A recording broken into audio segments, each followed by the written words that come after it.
అందరికీ నమస్కారం అండి. 9th క్లాస్ జాగ్రఫీ డ్రైనేజ్ నీటిపారుదల అనే థర్డ్ చాప్టర్లో నది యొక్క భూస్వరూపాన్ని గురించి వివరించుకుందామండి. మీరు చూస్తున్న ఈ పటంలో నది యొక్క భూస్వరూపాన్ని ఇవ్వడం జరిగింది. ఇక్కడ ప్రధానంగా 3 భాగాలని మనం గమనించవచ్చు.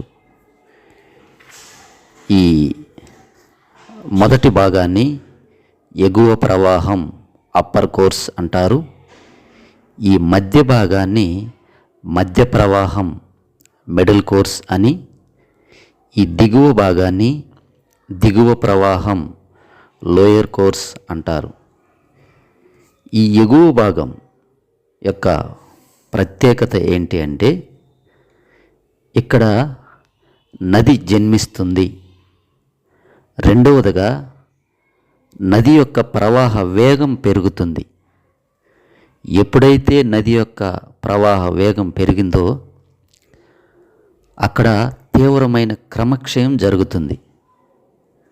ఇక్కడ తీవ్రమైన క్రమక్షయం జరగడం ద్వారా అక్కడ నుండి భారీ మొత్తంలో ఒండ్రు, గులక, ఇసుకని మోసుకుని వెళ్తుంది. ఇది మొదటి భాగం యొక్క ప్రత్యేకత. ఈ రెండవ భాగంని మనం గమనించినప్పుడు దీనిని మధ్య ప్రవాహం మిడిల్ కోర్స్ అంటారు. ఈ మధ్య ప్రవాహం యొక్క ప్రత్యేకత ఏంటంటే, నది వక్రతలు కలిగి ఉంటుంది. వంకర టింకరగా వేగంగా ప్రవహిస్తుంది.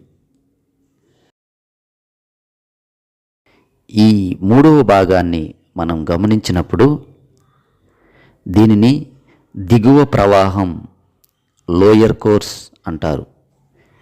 దీని ప్రత్యేకతలు గమనించినప్పుడు మొదటి భాగంలో నది యొక్క ప్రవాహ వేగం పెరిగింది. ఎప్పుడైతే ప్రవాహ వేగం పెరిగిందో తీవ్రమైన క్రమక్షయం జరిగింది. ఆ క్రమక్షయం జరిగిన తర్వాత అక్కడ ఉన్న ఒండ్రు, గులక, ఇసుకను మోసుకు వచ్చింది కదా, ఆ మోసుకు వచ్చిన ఒండ్రు, గులక, ఇసుకను ఇక్కడ మూడవ భాగంలో నిక్షేపిస్తుంది. రెండవది చూసినప్పుడు ఈ నిక్షేపణ ఫలితంగా ఆక్స్బౌ సరస్సులు అనేటివి ఏర్పడ్డాయి. ఎలా అంటే, ఇది మొత్తం సరస్సునే. ఈ సరస్సును విడిపోయిన ఈ సరస్సులో ఇక్కడ నిక్షేపించడం ద్వారా, ఇక్కడ కూడా నిక్షేపించడం ద్వారా ఈ సరస్సు విడిపోయింది. ఇది చూడడానికి ఎద్దుగిట్టలాగా ఉంటుంది కాబట్టి వీటిని ఆక్స్బౌ సరస్సులు అని కూడా అంటారు.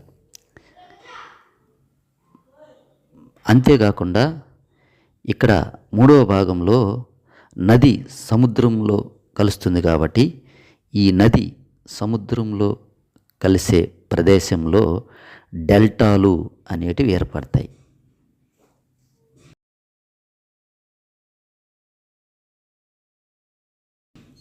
థ్యాంక్ యూ అండి.